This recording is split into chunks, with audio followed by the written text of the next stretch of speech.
What's up, everyone? This is Sarah Scott with Votarize. I'm here today to talk about issues that matter to all of us. But I'm going to switch it up a little bit and address what happened yesterday in Charlottesville, Virginia, and see what Utahns think about it all. So are you aware what happened yesterday in Charlottesville, Virginia? What are your thoughts? I think it's pathetic. It's a disgrace. Tragic.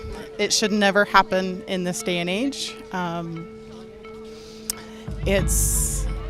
It's hard. I have a 5-year-old and a 2-year-old, and I don't want to think that we still have to talk about this, but maybe that's the problem, is we aren't talking about it enough. Sad. We got to stop the hate. I don't believe, despite what I see, that like half of our peers are sociopaths. I really think we all want to work together, and I know that there are people on both sides who denounce that. I think that we should have a president who should publicly not say that that's okay. White supremacy is very real in America, and that was a grand display of white privilege, and Trump definitely is in the wrong by not condemning it. It was unfortunate that people lost their lives. It's a tragedy that the president took that opportunity to not treat the white supremacists the same way that he treated other terrorist attacks. And by doing so, I believe he opens the door to more violence. What would you say to communities of color here in Utah to say we have your support and, we care about you? Yeah. All of that? Yeah, all of that. Is that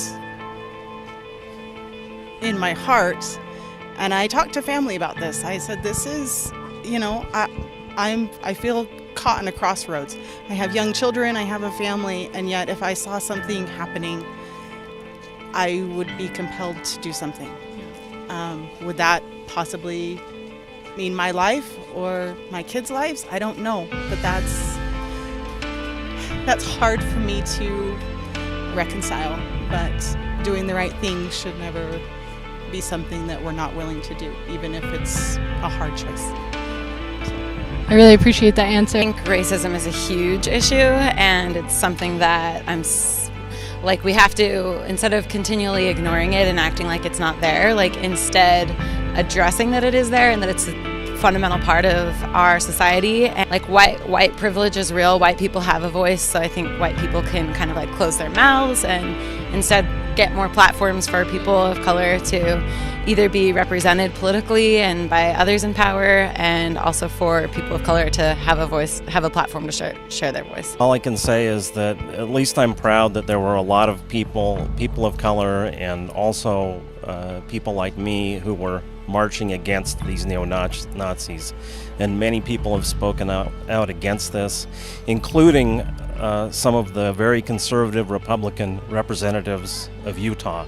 Well, the white supremacy in general, communities of color, those that... I would just try to tell them that that's not how it is. They don't reflect the majority, and it's a shame that they are still able to carry out with this stuff today. I think that we need to be cohesive and accept everybody and work with them and make each community as strong as... Do you love Utah, and why do you love our community, and do you think we're supportive? Well, it's a blend of a ton of different people. Most people just think it's all Mormons, but there's a blend of the LDS community mixed with, there's lots of LGBTQ community, there's a lot of people in Utah, actually. It's a melting pot. I think we have a pretty healthy lifestyle, and I think we have a beautiful environment. A huge religious following, and their sense of community is amazing. They take care of each other, they look out for each other. They look out for everybody. I live, in a great neighborhood. I'm friends with all my neighbors. Yeah, I'm proud to be Utahn, and I moved to Utah 11 years ago, and I love it here. I love the Salt Lake City mayor. She's fabulous. I love the Parks and Rec department. All the parks in Salt Lake County are beautiful, and I use them at least once or twice a week. And I love that they're actually addressing the homeless issue. Yeah. So when it comes to your neighbors, do you love your neighbors here? Do you think it's supportive? Yeah, my neighbors are great. Yeah. As a member of of LGBTQ, we look for supportive neighbors, and we are very lucky when we find them. Awesome. Okay. Any last words you have? Why people should? Why? Wow, I can't speak. Why people should get out to vote and get involved? Everyone should be involved to make their community stronger, and good local communities make good local states. Yay. Okay. Thank you.